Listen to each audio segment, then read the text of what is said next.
1948 সালের 24শে নভেম্বর দেশে এনসিসির গোড়াপত্তন হয়। রবিবার সারা দেশে এনসিসির 76তম প্রতিষ্ঠা দিবস উদযাপিত হয়। এই উপলক্ষে এদিন রাজ্যেও বিভিন্ন অনুষ্ঠানের আয়োজন করে 13 ত্রিপুরা ব্যাটালিয়ন এনসিসি। এদিন 13 ত্রিপুরা ব্যাটালিয়ন এনসিসির সহযোগিতায় রাজধানীতে একটি সাইকেল র্যালি ও দৌড় প্রতিযোগিতার আয়োজন করে এনসিসি এলামনি অ্যাসোসিয়েশন। রাজধানীর এলবার্ট এক্কা পার্ক থেকে এই দৌড় প্রতিযোগিতা ও বাইসাইকেল র্যালির আয়োজন করা হয়। এই অনুষ্ঠানের প্রধান অতিথি হিসেবে উপস্থিত ছিলেন রাজ্যের রাজ্যপাল ইন্দ্রসেনা রেড্ডি নাল্লু। বিশেষ অতিথি হিসেবে উপস্থিত ছিলেন রাজ্য সরকারের যুব বিষয়ক ও ক্রীড়া দপ্তরের মন্ত্রী টিঙ্কু রায় এবং 13 ত্রিপুরা ব্যাটালিয়ন এনসিসির আধিকারিক সহ অন্যান্যরা। অনুষ্ঠানে নিজে বাইসাইকেল চালিয়ে সাইকেল র্যালির সূচনা করেন রাজ্যপাল ইন্দ্রসেনা রেড্ডি নাল্লু। দৌড় প্রতিযোগিতার উদ্বোধন করেন মন্ত্রী টিঙ্কু রায়। এই অনুষ্ঠানে বক্তব্য রাখতে গিয়ে রাজ্যপাল বলেন, দেশ গঠনের পাশাপাশি যুব সমাজকে সুনাগরিক করে গড়ে তোলার দায়িত্ব বহন করে চলেছে এনসিসি।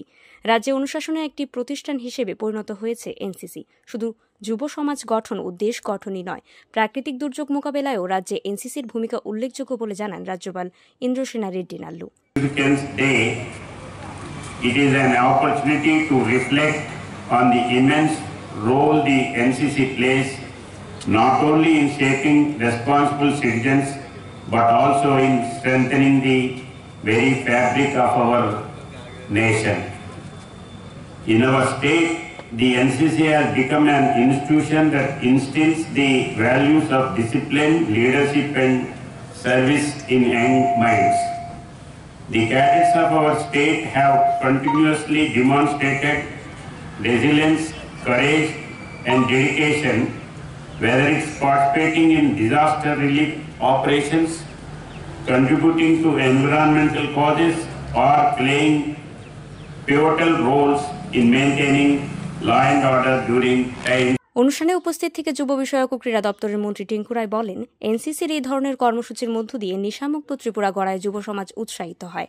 রাজ্য সরকার রাজ্যে উন্নয়ন করে যাচ্ছে, কিন্তু নেশামুক্ত ত্রিপুরা গড়া একান্ত প্রয়োজন। যুব সমাজের একটা বড় অংশ নেশায় আসক্ত হয়ে রয়েছে, তাদের সেখান থেকে বের করে আনা, প্লাস্টিক মুক্ত ত্রিপুরা গড়া ইত্যাদি বিভিন্ন ক্ষেত্রে এনসিসি উল্লেখযোগ্য ভূমিকা গ্রহণ করতে পারে বলে জানান মন্ত্রী টিঙ্কু রায়।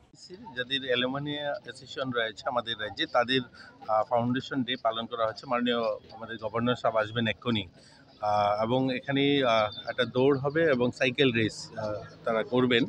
তো এটা বলতে পারেন তাদের এই অনুষ্ঠানের মধ্যে দিয়ে আমাদের যুবদেরকে সচেতন করা, এবং আপনারা শুনতে পাচ্ছেন যে আলোচনার মধ্যে যে নেশামুক্ত ত্রিপুরা, স্বচ্ছ ভারত নির্মাণ, প্লাস্টিক মুক্ত ভারত নির্মাণ, এগুলো সংকল্প নিয়ে যুবদেরকে আরও মোটিভেট করা এর উদ্দেশ্য। এবং এখানে মাননীয় গভর্নরের হাত দিয়ে এটা শুরুবাত হবে। তো নিয়ে আসছেন এক্ষুনি।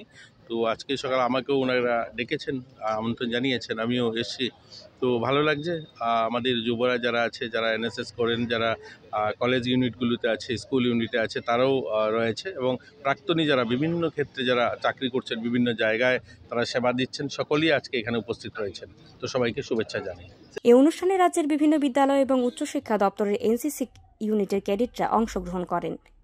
প্রাক্তন এনসিসি ক্যাডেটরাও এই অনুষ্ঠানে অংশগ্রহণ করেন। এদিনের এই বাইসাইকেল র্যালি এবং দৌড় প্রতিযোগিতা এলবার্ট এক্কা পার্ক থেকে শুরু করে শহরের বিভিন্ন পথ পরিক্রমা করে।